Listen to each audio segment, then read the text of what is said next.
काय समज देणार आहेस तू? तुमच्या आणि देवांशच्या नात्यात दुरावा आलाय ना, पण अजूनही वेळ गेलेली नाहीये.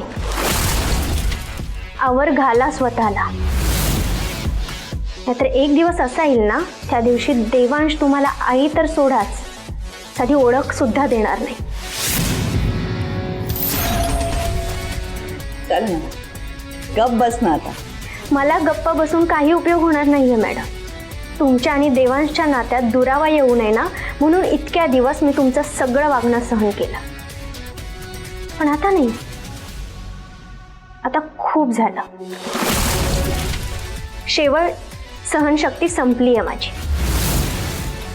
शेवटचं सांगते तुम्हाला, आम्हाला त्रास देणं बंद करा. नाही करणार. काय करशील?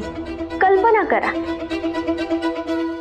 देवांशना जर समजलं की त्यांच्या आईमुळेच त्यांना घर सोडून जावं लागलं तर काय होईल?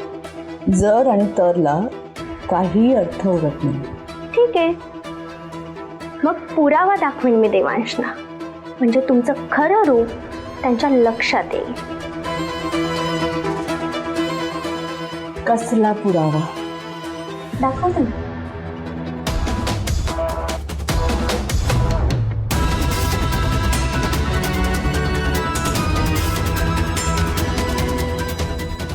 पुरावा आहे ना एकदम हुबेहूब ओंकार आणि अंजली जहागीरदारचं लग्नाचं सर्टिफिकेट. असं चोख काम केलंय ना, कुणाला डाऊट पण यायचा नाही.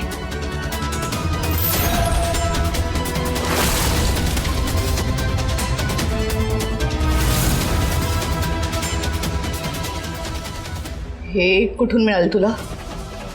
ते महत्वाचं नाहीये. आता तुम्ही स्वतःची चिंता करा. देवांशना सोडून जाण्यासाठी 24 तास दिले होते ना तुम्ही मला.